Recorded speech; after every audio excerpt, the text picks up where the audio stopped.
예, 오늘 말씀을 보면, 22절에 그 사람들이 거기서 떠나 소돔으로 향하여 가고 아브라함은 여호와 앞에 그대로 섰다라고 말씀하고 있습니다. 예, 그 사람들이 거기서 떠났다라는 것은 이제 앞에서 말씀이 나왔죠. 즉, 하나님이 17절을 통해서 아브라함에게 왜 하나님께서 두 천사를 데리고 땅에 내려오셨는지 그 계획을 말씀하셨습니다. 그것은 바로 소돔과 고모라의 부르짖음이 컸다 그랬어요. 죄악이 크고 또 그 죄악이 너무 심히 무거워서 그들의 죄를 살펴보아서 여기서 중요한 게 이 그들의 여기 21절에 보면 내게 들린 부르짖음과 같은지 그렇지 않은지 보고 알려하노라.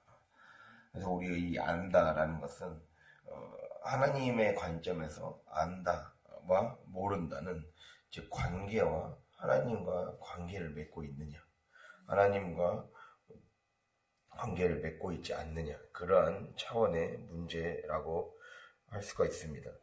그래서 그것을 하기 위해 가셨다는 것은 결국 아브라함은 그렇게 가셨다는 것이 지금 하나님이 소돔과 고모라에 있어서 작정하셨구나. 구원을 하시든지 심판을 하시든지 무엇인가 하려고 작정하셨구나. 그것을 아브라함이 깨닫고 결국 23절에 하나님 앞에 아뢰입니다. 23절이 결국 우리가 23절부터 33절 이 전체 계속되는 좀 하나님과의 그 끈질긴 이 기도 속에서 이 기도의 핵심 내용을 한마디로 얘기하자면 23절이라 할 수가 있죠.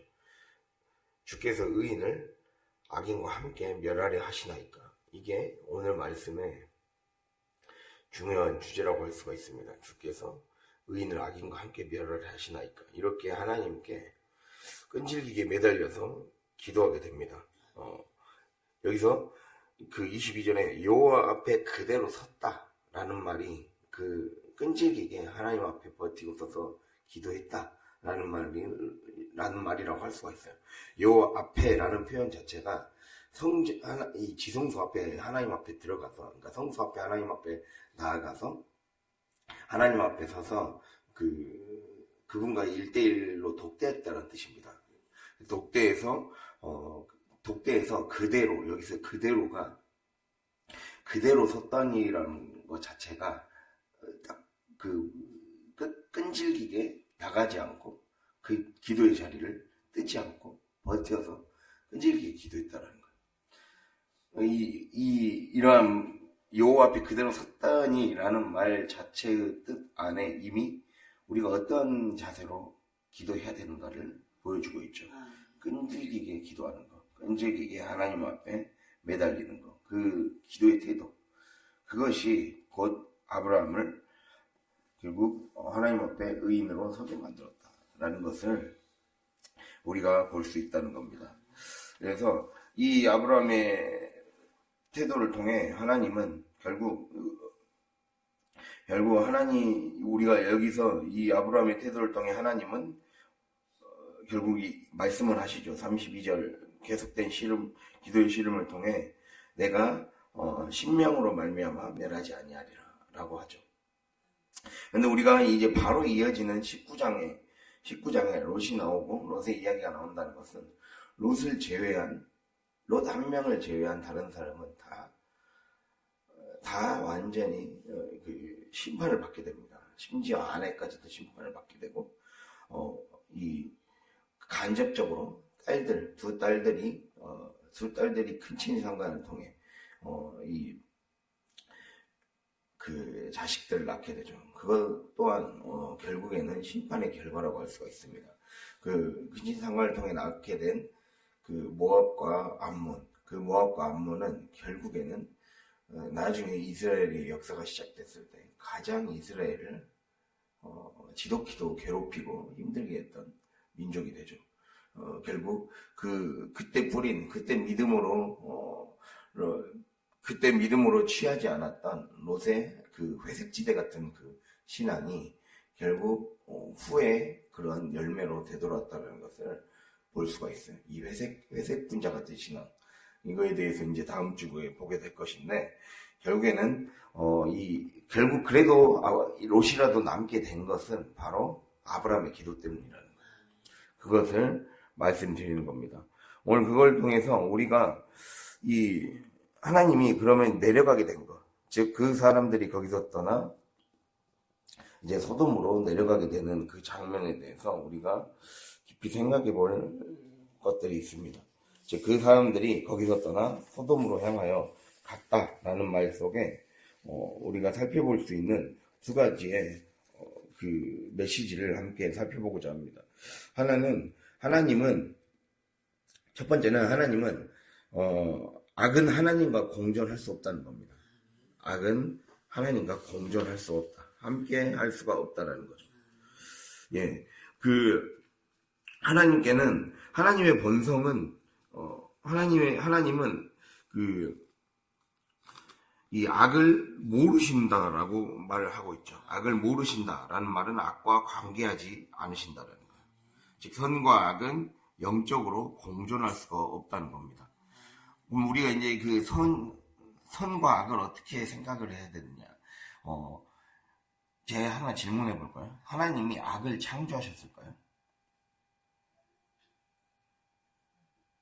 하나님은 악을 창조하지 않으셨습니다. 예, 하나님은 모든 걸 보시기에 좋았다라고 했어요. 하나님은 악을 창조하지 않으셨습니다. 악을 창조하시는 게 아니라 우리의 본래적 상태는 한마디로 선이에요. 일종의 건강한 상태이죠. 선은 건강한 상태라고 할 수가 있습니다. 선이라는 것은 생명과 질서가 유지되는 하나님의 본래의 창조 상태를 말하는 거예요. 악은 일종의 질병 같은 거예요. 질병. 즉 건강한 상태에서 벗어나 지금 영적인 질병을 앓고 있는 상태예요. 그래서 대부분의 신학자들은 악은 선의 결핍이라고 그래요. 선도 창조하고 악도 창조했다라고 하는 거는 기독교적인 관점이 아닙니다. 그건 잘못된 말이거든요. 그래서 이 악을 끝까지 이 질병 상태를 고집부리고 유지하다 보면 결국 마지막 때 심판받게 되는 것이 기독교의 핵심 교리라고 할 수가 있어요. 그래서 우리가 그래서 건강한 상태에서 벗어나 지금 앓고 있다는 거예요. 선의 결핍이죠.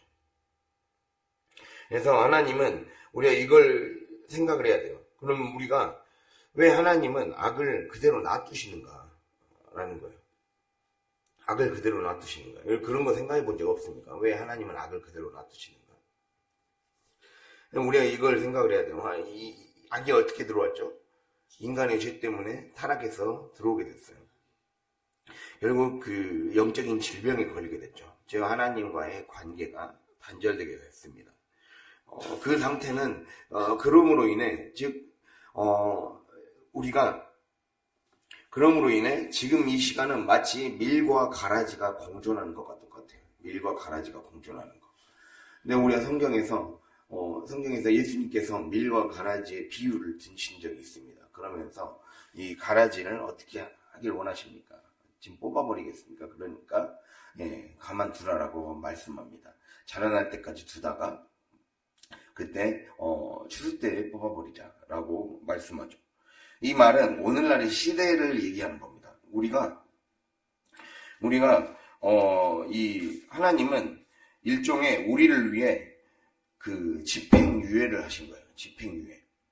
그러니까 이미 멸망받는 거나 다름없어요. 이미 우리는 죽음이 선고된 사람이었어요. 죽음이 선고된 사람이어서 이미 죽은 것인데 그래서 허물과 죄로 죽었던 너희를 살리셨도다. 에베소서 2장 1절에 허물과 죄로 죽을 뻔한이 아니에요. 죽었더니에요. 이미 과거형이거든요. 이미 과거에 죽었는데 하나님이 그 집행을 아직 안 하고 계신 거예요. 집행을 아직 안 하면서 기회를 주시는 거예요. 그래서 이 시간 우리가 지금 이 죽기 직전까지 하나님 곁에 우리가 다시 우리의 목숨이 다시 끊어지는 그 순간까지 하나님이 주신 이 시간은 유예된 시간, 자비의 시간이라는 거예요.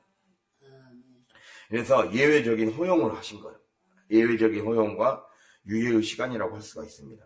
그래서 하나님이 모든 것을 용서하시고 사랑으로 흡수될 수 있는 기회를 주신 거예요. 다시 돌아올 기회를 주신 거예요. 그때도 그 악의 질병 상태를 그대로 유지한다면 결국에는 죽음 이후에 심판을 자기가 책임져야 된다는 거예요. 그 말씀을 지금 드리는 겁니다. 그러니까 오늘 제가 이 말씀을 왜 하는 거냐면 지금 보고 알려하노라. 그래서 그러려고 내가 내려간다. 라고 소돔으로 내려간다. 라고 했다는 것은 회개의 기회를 주셨다는 거죠. 지금 우리에게도 마찬가지입니다. 하나님은 우리의 삶에 회개와 더 하나님과의 깊은 관계로 들어가기 위한 그 회개와 정화의 기회를 주신다는 거예요. 그것을 우리가 기억해야 돼요. 그래서 이 현재의 삶은 원래 우리가 치러야만 하는 심판이 유예된 시간이라는 거예요. 그리고 자비의 시간이라는 겁니다. 내가 어떠한 죄를 지었든 간에 하나님께로 다시 돌아가기만 하면 모든 것이 용서되고 수용될 수 있는 유일하게 주어진 기회라는 거예요. 그래서 밀과 가라지가 공존했다라는 말이 이 말씀을 드리는 겁니다. 하나님께 돌아갈 수 있는 정화의 기회가 주어져 있다라는 거죠. 그래서 만약에 이러한 유예된 시간이 없다면 우리는 그러니까 악을 그대로 두신 이유는 악이 그대로 있어야 우리가 유예가 되는 거예요. 악이 있어야 우리가 유지가 되는 거예요. 기회를 주시는 거예요. 하나님은 선만 창조하셨어요. 하나님은 악이 있는 곳에 하나님이 함께 할 수가 없어요. 하나님은 죄인과 함께 할 수 없잖아요. 그런 것처럼 악과 함께 할 수 없는 거예요. 악과 함께 할 수 없어서 악과 공존할 수 없기 때문에 아까 제가 말씀드렸잖아요. 오늘의 첫 번째 주제가 악은 하나님과 공존할 수 없다고. 하나님은 악인과 함께 할 수 없고 악이 있는 곳에 갈 수가 없는 분이에요. 공존할 수가 없어요. 그래서 사실은 악은 즉각 소멸되어야 맞습니다.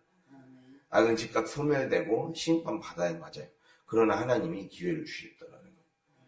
그 기회를 주셔서 인간 역시 사실은 인간 역시 멸망을 피할 수 없는데 우리에게 놀라운 은혜의 기회를 주셨다는 게 이게 하나님의 은혜라는 걸 우리가 깨달아야 됩니다.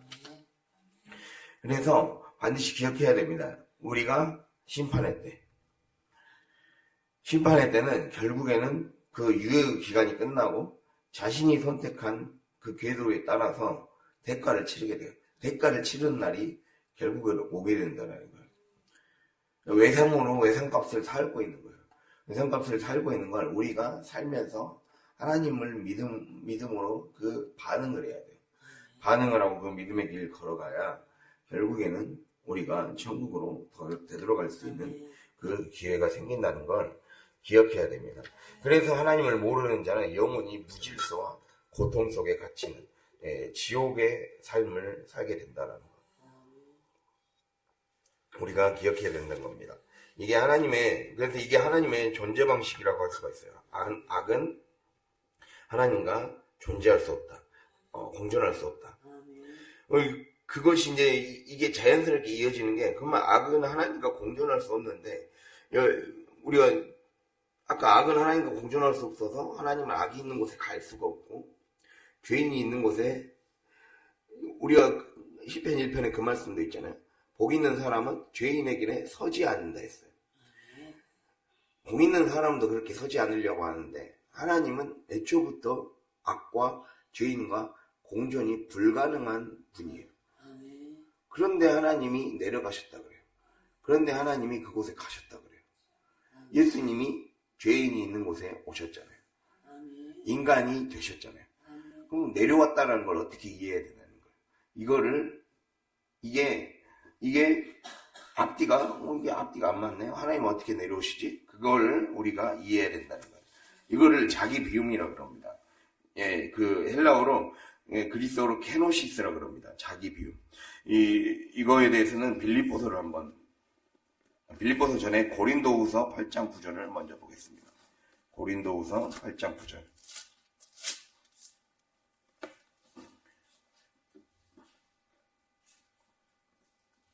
고린도후서 8장 9절. 그래서 우리가 아까 아브라함이 기도를 했잖아요. 주께서 의인을 악인과 함께 멸하려 하시나이까. 이 기도 속에는 의인을 악인과 함께 멸하실 수 없기 때문에 기회를 주셨다는 것을 지금 말씀하는 겁니다. 그리고 두 번째로 결국 이것이 가능했던 근본적인 이유가 바로 이 자기 비움 때문이거든요. 이게 무슨 말이냐면 8장 9절을 함께 읽겠습니다. 우리 주 예수 그리스도의 은혜를 너희가 알거니와 부요하신 이로써 너희를 위하여 가난하게 되심은 그의 가난함으로 말미암아 너희를 부요하게 하려 하심이라. 아멘. 여기서 중요한 게 하나님은 부요하신 분이지만 우리를 위해 가난해지셨다라는 표현입니다. 우리를 위해 가난해지셨다. 여기서 가난해지셨다는 것은 물질적인 가난함도 맞습니다. 그러한 말도 맞고 정확한 뜻은 극도로 취약해짐, 극도로 무력해짐, 이 두 가지 뜻을 갖습니다.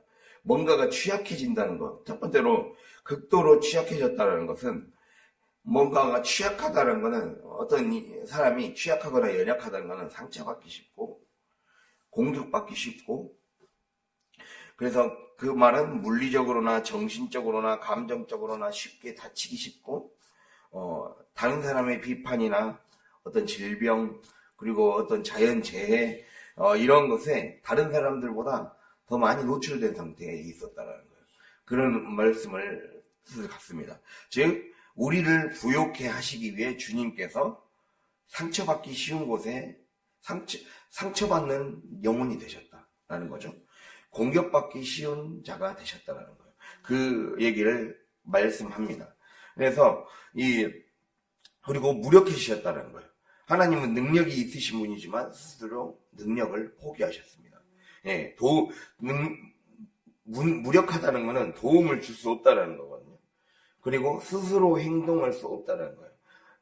누군가가 능력이 없고 무력하다는 것은 자기 스스로 독립을 할 수 있는 힘이 없다는 거죠. 자기 스스로 뭔가를 해낼 수 있는 그 능력과 깜냥이 되지 못한다는 거예요. 그런데 예수님께서는 그렇게 스스로 뭔가를 할 수 없는 위치에 십자가에 완전히 결박당한 채, 못 박힌 채 무력해지셨죠. 그 길을 선택하셨다는 거예요.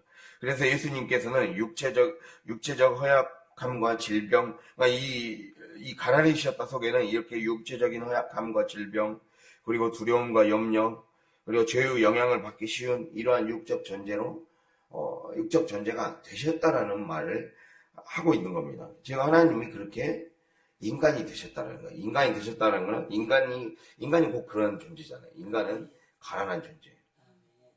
상처받기 쉽고 공격받기 쉽고, 그리고 결국에는 궁극적으로 우리 스스로의 힘으로 설 수 있는 어떤 그런 힘이 없고, 그러죠.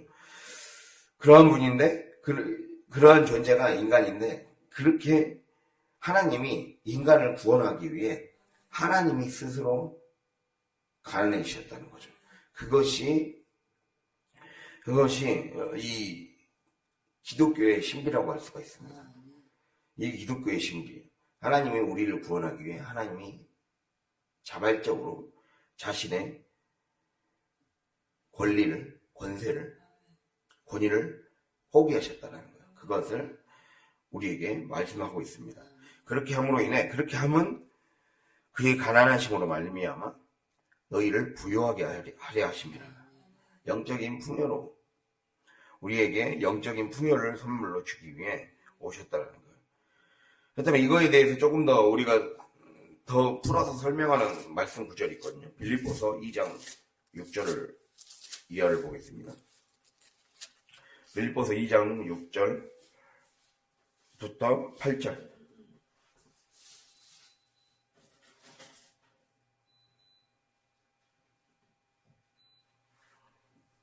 320페이지 2장 6절에서 8절 함께 읽겠습니다.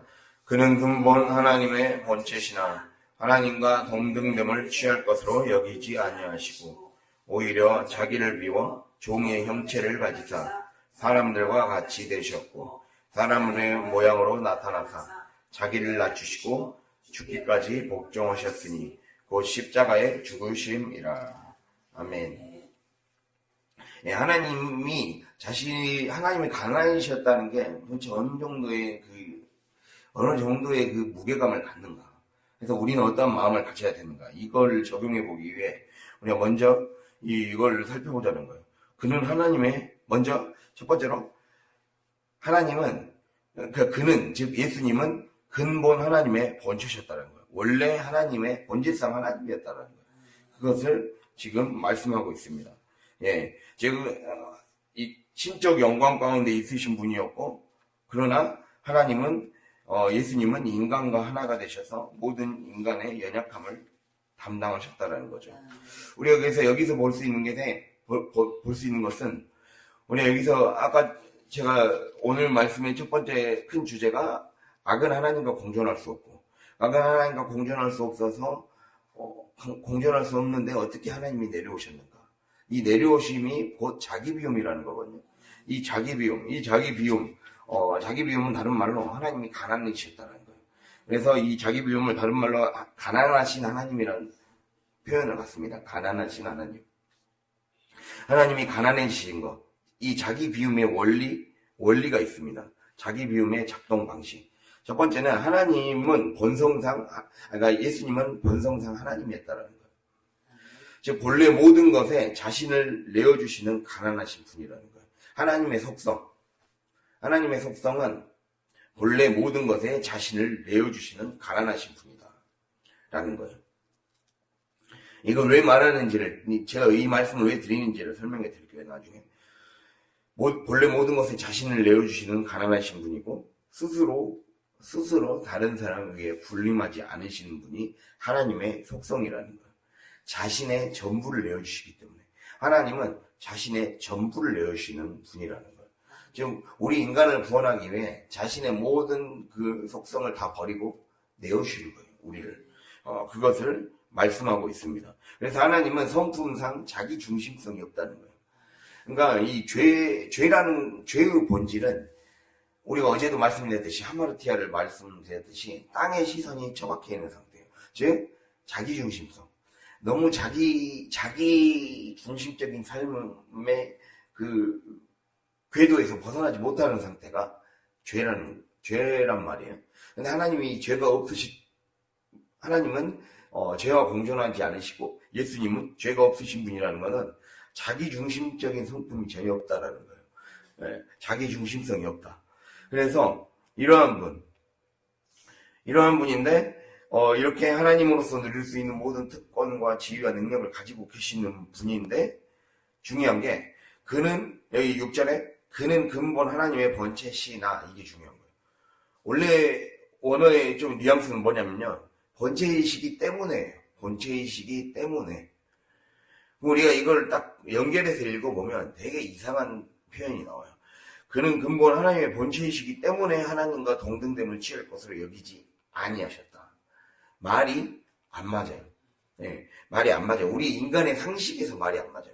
근데 제가 앞에서 말씀드렸죠. 하나님의 본성 자체가 자신을 다 내어주시는 본성이라고. 하나님의 본성 자체가 자신을 다 내어주시는 거예요. 그럼 우리에게도 내가 하나님을 만나고 싶다면 내 자체를 다 내어줘야 된다는 거예요. 그 말씀을 하는 거예요. 그러니까 우리가 구원을 받는다는 것은 나는 아무것도 하지 않으면서 주님이 나를 위해 십자가에 못 박히신 것을 믿습니다가 아닙니다. 주님이 나를 위해 십자가에 못 박히신 그 사실을 믿고 나도 그분의 삶을 모방하겠습니다. 그게 바로 하나님의 형상과 모양을 따라 사람을 만드셨다고 그랬어요. 제가 형상은 씨앗이라고 그랬어요. 모양은 우리가 따라가야 될 최종적인 목적지 같은 거예요. 맺어야 될 열매의 모습이에요. 그 열매의 모습을 열매를 회복하기 위해서는 우리가 그 모양, 우리 인간 안에는 이미 그 모양이 있었는데 그 모양이 일그러져 버렸어요. 하나님과의 관계 안에서 파괴돼 버리고 모양이 완전히 무너져 버린 거죠. 그래서 씨앗만 남아있는 상태로 어떤 것도 할 수 없는 상태가 되었어요. 그래서 어떠한 열매를 맺어야 될지를 모르고 자기들만의 육체의 열매만 맺다가 살아가다가 죽게 되는 비극을 맞이하게 된 거죠. 그런 상태에 있다가 하나님이 예수님을 보내셔서 이 땅에 내려오셔서 자신의 모든 걸 비우시고 이렇게 살아야 열매를 맺는다. 이렇게 살아야 형상과 모양대로 하나님이 지으심 받은 그 뜻이 성취가 된다라는 것을 보여주신 거예요. 그래서 우리가 이 말씀을 읽을 때 우리가 인간적인 관점에서 읽으면 안 돼요. 성경은 일관적인 관점에서 읽으면 안 됩니다. 내 이해의 틀에서 읽는 게 아니라 본체이시기 때문에 동등됨을 취할 것을 여기지 않는구나 이렇게 읽어야 돼요. 즉 나도 그렇게 살아야 된다는 걸 말하는 거예요. 네. 내가 구원을 받고 싶고 내가 하나님을 닮아가고 싶고 그래서 나와 우리 가정과 그리고 나를 만나는 많은 사람들이 영혼의 구원을 얻고 싶다면 바로 나를 포기해야 된다는 거예요. 내가 쥐고 있던 거를 놓아야. 그리고 내가 철저히 약해지고 무력해지고 내가 할 수 있는 게 없구나라는 것을 철저히 인식하고 그래서 자기 자신을 다 비우고 내려놓아야 하나님이 역사하셔서 일하신다는 거예요. 그게 구원의 가장 중요한 조건임을 첫 번째로 얘기하고 있는 거예요. 하나님의 본성 자체가 이미 그걸 얘기하고 있는 거예요. 하나님의 본성 자체가 가난하신 하나님이라는 거예요. 가난하신 하나님이라는 것은 자기의 모든 특권과 권리와 지위와 능력이 있음에도 있기 때문에 정확히 말하면 있기 때문에 그걸 포기하셨다는 거예요. 즉 우리를 구원하시기 위해 구원하시는 하나님이기 때문에 하나님은 구원하시는 하나님이고 창조하시는 하나님이에요. 창조와 구원 이것은 인류가 처음에 지어졌을 때만 진행되는 게 아니라 계속해서 우리의 삶에서 창조와 구원은 일어나고 있는 거란 말이에요. 그래서 우리의 삶을 그렇게 구원하시기 위해 본체이시기 때문에 우리를 부욕해 하시기 위해 우리에게 영적 물질적 부여를 회복해 주시기 위해 바로 특권과 그리고 하나님과의 동등함, 지위, 권위를 다 내려놓고 땅으로 내려오셨다는 거죠. 그게 바로 첫 번째, 그는 근본 하나님의 본체시나 하나님과 동등됨을 취할 것을 여기지 아니하셨다라는 것에 그는 근본 하나님의 본체시나 이 첫 번째 내용입니다. 하나님의 본성. 하나님은 가난하신 하나님, 자기를 다 비워내신 하나님이라고 할 수가 있습니다. 그리고 두 번째로 아까 그렇기 때문에 동등됨을 취할 것으로 여기지 않으셨다라고 말씀하고 있습니다. 여기서 중요한 표현이 동등됨을 취하다라는 표현입니다. 동등됨을 취하다. 취하다라는 건 움켜쥐다라는 뜻입니다. 움켜쥐지 않았다라는 거예요. 즉,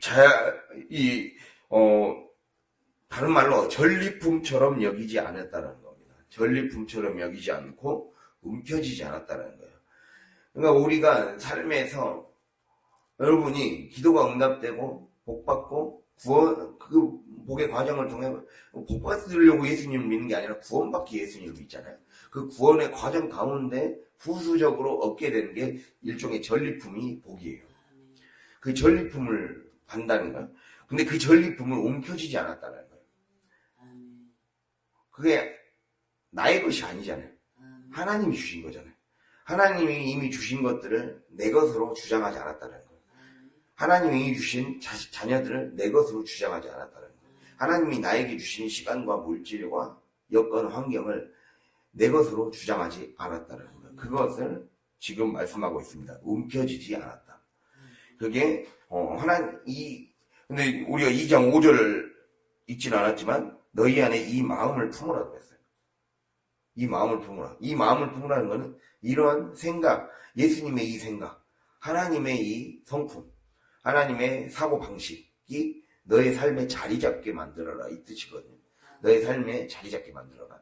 이게 나의 당연한 삶의 그리스도인이라면, 제자라면 당연히 이러한 삶의 태도와 생각이 자리 잡게 만들어야 된다라는 거예요. 그게 바로 본성, 하나님의 본성, 가난하신 하나님. 자기를 비워야 오히려 풍요로워질 수 있다. 내가 영적인 물질적인 부여를 은혜로 얻고 싶다면 오히려 내가 갖고 있는 것을, 움켜쥐고 있는 것을 놓아야 된다. 내려놔야 된다. 라는 것을 말씀하고 있는 겁니다. 그래서 그렇게 동등함을 고집하지 않으셨어요. 움켜쥐지 않으셨어요. 예. 그리고 세 번째로 7절에 오히려 자기를 비워 종의 형체를 가지셨다라고 나와 있죠. 종의 형체를 가지셨다. 오히려 자기를 비워 종의 조건을 취하셨다는 거죠. 즉 죄로 인해 노예가 된 인간의 상태까지 자신을 완전히 비웠다는 거예요. 그래서 중요한 게 아무것도 아닌 것이 되셨다라는 표현이 중요합니다. 종의 형체를 가지셨다라는 말은 아무것도 아닌 존재가 되었다라는 거예요. 그러니까 우리가 지향해야 될 어떤 그 영적인 성장의 단계, 성장과 성숙의 단계여서 필요한 부분입니다. 내가 지금까지 내 것이라고 주장했던 것이 아무것도 아니게 되는 것, 그게 중요합니다. 네. 그러한 삶의 체험들을 다 하게 된다는 거예요. 내가 소중히 여겼고, 내가 이것만은 있어서는 안 될 없어서는 안 될 거라고 생각했던 그것을 아무것도 아닌 것으로 만드는 그 시간들을 겪게 하신다는 거예요. 그것을 우리에게 지금 말씀하고 있습니다. 그래서 여기서 이 자기를 비우다라는 말은 그 굴욕을 받아들이며 권리를 포기하다라는 뜻을 갖고 있어요. 굴욕을 받아들이며 권리를 포기하다. 자기를 비워. 7절에 자기를 비워. 이 말 속에는 굴욕을 받아들이며 권리를 포기하다. 예. 우리 안에 그렇게 하나님은 결국에는 우리가 이걸 정리해보자면 예수님은 하늘에서 누리시던 영광스러운 본체, 자신의 본체를 완전히 싹 비우시고 땅에 내려와 전혀 영광스럽지 못한 형체, 노예의 형체, 종의 형체를 취하셨다는 거예요. 그 굴욕을, 그 가난을 받아들이셨다는 거예요. 즉 자기 비움을 받아들이셨다는 거죠. 이거를 우리에게 지금 말씀하고 있어요. 이거를 이 신학에서는 거룩한 교환이라고 해요. 거룩한 교환. 하나님의 본체와 종의 형체를 교환한 거. 그래서 이 본래 예수님은 근본 하나님의 본체신데 사람의 형체로 자신을 바꾸셨죠. 이렇게 돼야만 구원이 일어나는 거예요. 하늘에 계신 하나님, 그리고 땅에 있는 우리, 사람의 형체로 하나님이 우리를 구원하시기에 사람의 형체가 되어서 하늘에서 내려와서 사람의 형체가 됨으로 인해 십자가에서 만나는 거예요. 십자가에서 만나는 신비가 일어나는 거예요. 그래서 우리가 요한복음 3장 13절을 잠깐 볼까요? 요한복음 3장 13절. 여기 잠깐 이 빌립보서는 책갈피 해놓고요. 요한복음 3장 13절 146페이지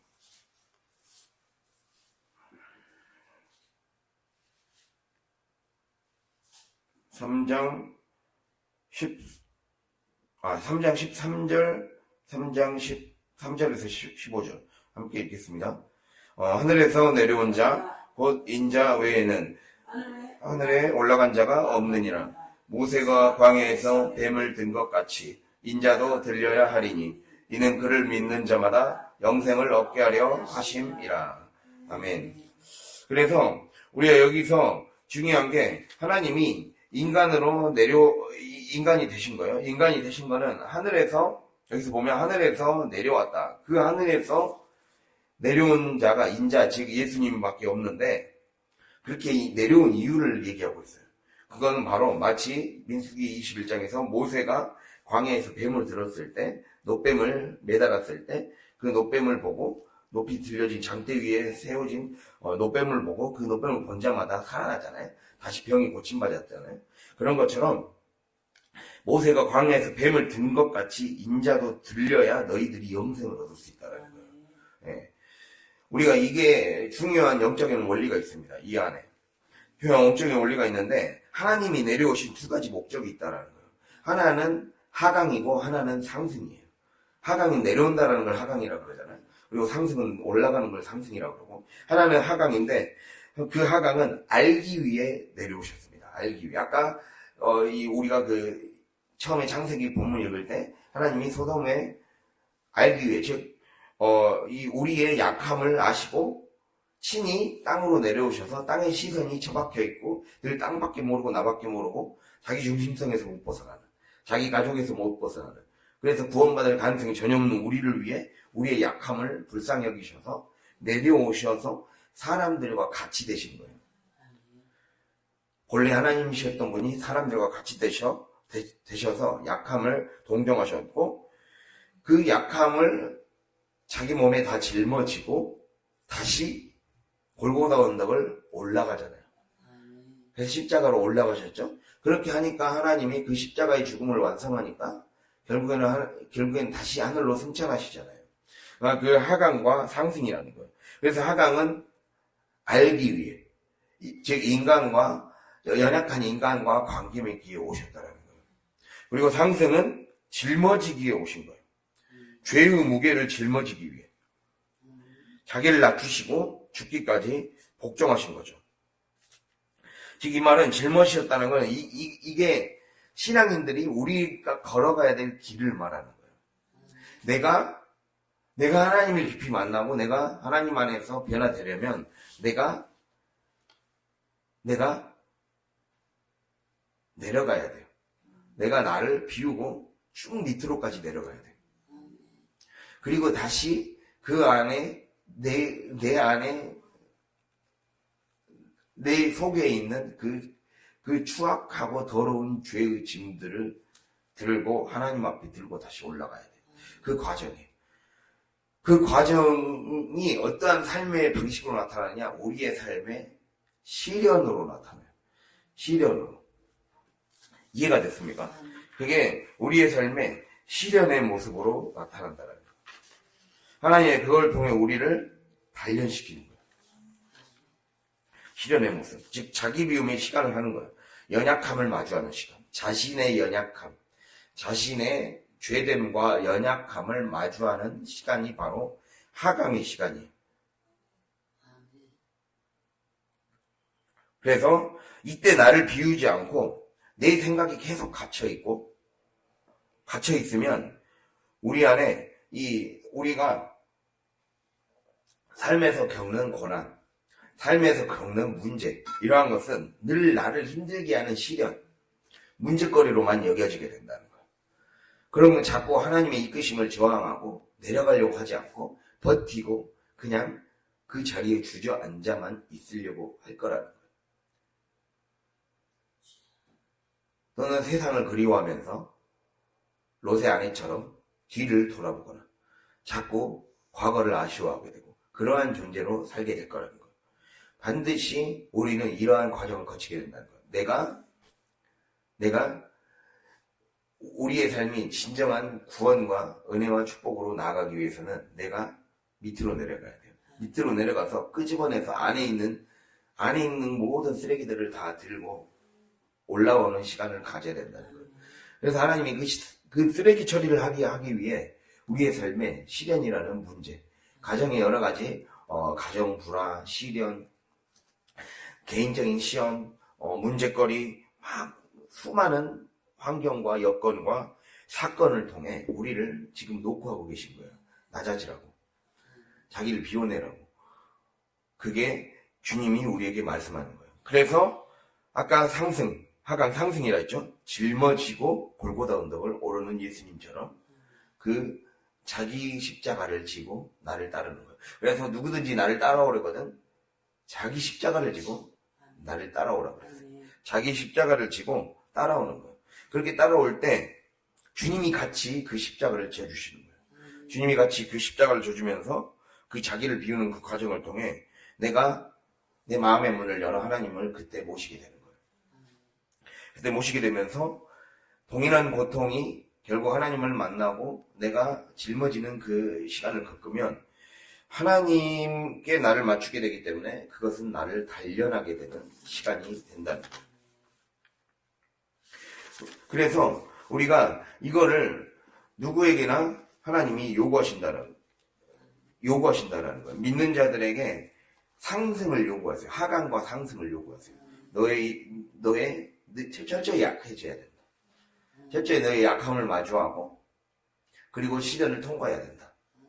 그리고 그 시련 때문에 생겨난 죄의 무게를 짊어지고 하나님을 믿고 그 영적인 그 골고다 언덕을 올라가야 된다. 우리에게 지금 그 얘기를 하고 있어요. 그래서 우리가 이 본문으로 잠깐 돌아가 보면요. 창세기 19장을 보면 창세기 19장에서 소돔에 결국에는 하나님이 심판하시기로 작정하고 그 멸망을 하려고 할 때 롯의 가족을 이제 피신해야 된다라고 말씀합니다. 우리가 19장 잠깐 찾아보면요. 19장에 이게 다음 주에 더 자세히 할 건데 19장에 보면 19장 17절 볼까요?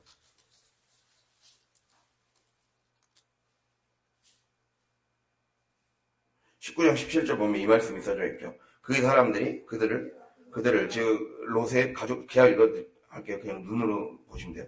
롯의 가족을 밖으로 이끌어낸 후에 이르되 지금 천사들이 도망하여 생명을 보존하라. 돌아보거나 들에 머물지 말고 산으로 도망하여 멸망함을 면하라. 이렇게 말하거든요. 근데 그 다음에 18절, 19절을 보면 18절에 내 주여 그리 마옵소서 라고 하면서 19절에 내가 도망하여 산에까지 갈 수 없나이다. 두렵건대 재앙을 만나 죽을까 하나이다.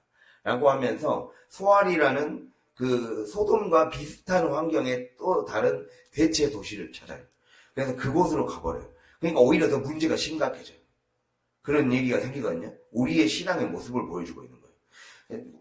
우리는 반드시 하강과 상승의 그 길을 걸어야 돼요. 반드시 우리의 내가 우리 삶의 기도가 응답받고 가정이 구원을 받고 축복을 받고 싶으면 내가 반드시 하강과 상승을 해야 돼요. 다시 죄의 짐을 짊어지고 무게를 짊어지고 주님이 계신 곳으로 가야 돼요. 그 산으로 올라가야 되는데 즉 영적인 자기들만의 십자가를 지고 산에 올라가야 돼요. 그런데 그 연단의 과정이 두렵고 무섭고 그리고 거기에서 파생되는 여러 가지 세상의 염려가 그리고 과거에 익숙했던 삶의 방식을 포기하지 못해서 소알로 돌아갔던 소돔과 익숙한 비슷한 환경으로 돌아갔던 바로 롯처럼 우리가 그렇게 선택한다는 거예요. 그 장면을 지금 롯이 말해주고 있거든요. 그래서 롯이 이렇게 애매한 신앙을 자꾸 유지하기 때문에 이 애매한 이것도 아니고 저것도 아닌 신앙 그걸 자꾸 유지하기 때문에 결국에는 그 대가를 치르게 됩니다. 그 영적인 술에 취한 상태에서 결국 자기도 의식하지 못한 사이에 그런 원하지 않는 그런 자녀들을 낳게 되잖아요. 그렇게 된다는 거예요. 우리가 반드시 이 영적인 과정을 누구나 거쳐야 돼요. 거치지 않고 저항하고 하나님의 뜻을 무시하고 그렇게 순종하지 않으면 우리의 삶에 그 대가가 우리의 삶에 부메랑처럼 돌아오게 된다는 거예요. 이거는 내가 불순종하면 하나님이 벌 준다는 의미가 아닙니다. 내가 그걸 선택한 거예요. 내가 회색지대를 선택한 거예요. 선과 악의 공존을 선택한 거예요. 아까 그 악과 하나님은 공존할 수 없다고 그랬잖아요. 근데 롯은 선과 악의 공존을 선택한 사람이에요. 선을 딱 선택을 해야 되는데 악도 달콤한 거예요. 악이 달콤한 거예요. 자신의 이전의 삶의 방식이 달콤하다는 의미입니다. 자신의 이전의 삶의 방식, 익숙했던 편안했던 환경이 이걸 완전히 포기하는 게 너무 자기가 싫으니까 너무 두렵고 이렇게 살면 불편할 것 같은데 그래서 자꾸 그것이 우리의 기도 속에 나의 생활 속에 나의 언어 속에 그래도 이거는 포기하고 싶지 않은데 이거는 나중에 할게요. 이게 우리 안에 선과 악을 공존하는 태도라는 거예요. 근데 하나님은 분명히 얘기하세요. 선과 악의 공존은 심판이라고. 그 심판을 피할 수가 없게 된다고. 이게 하나님의 본성상 양립을 할 수가 없기 때문에. 그래서 반드시 그 길을 선택해야 돼요. 산으로 올라가야 돼요. 반드시 올라가야 하나님이 높여주시는 거예요. 그래서 예수님이 그렇게 인간이 되셔서 내려오셔서 다시 골고다 언덕으로 오셔서 십자가에 매달리셨기 때문에 하나님이 그를 높여주셔서 모든 이름 위에 뛰어난 이름을 주신 거예요. 이 빌립보서 2장 5절에서 11절은 여러분이 꼭 말씀을 약간 암기하듯이 외우세요. 이게 우리의 삶이 돼야 돼요. 아까 그거 했잖아요, 지금. 오늘 그거 한 거잖아요. 빌립보서 2장 5절에서 11절. 이거는 이 기독교인들의 핵심 본문이에요. 꼭 알아야 될 본문이에요. 내가 살아야 될 삶의 모든 과정이 거기 안에 들어있어요. 신앙인은 이 과정을 겪어야 된다.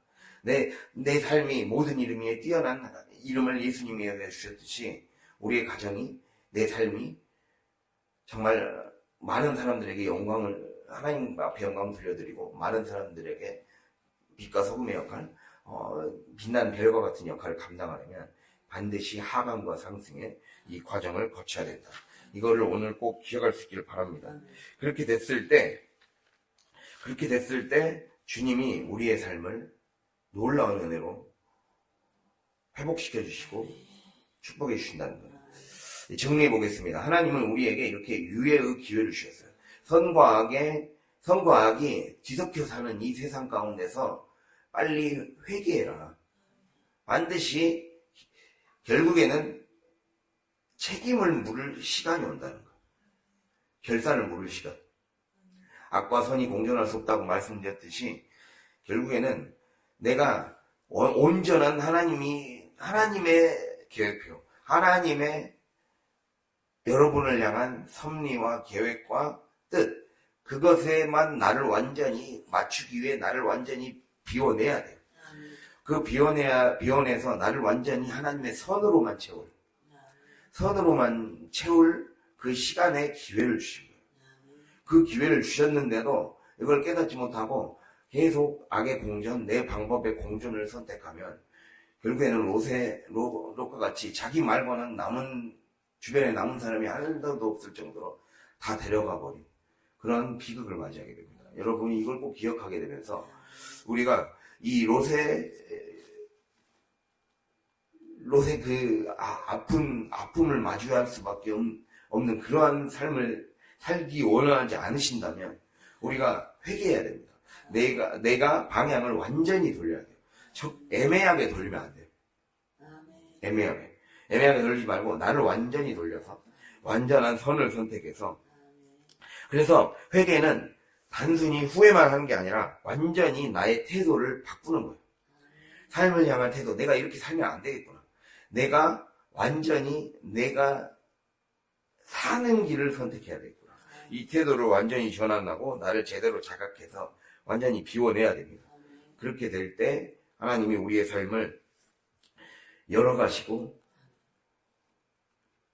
구원의 길로, 축복의 길로 연결해 가실 겁니다. 그것을 기억하며 오늘 말씀이 잘 적용이 되어서 승리의 삶을 살아갈 수 있는 우리 모두가 될 수 있기를 간절히 바랍니다.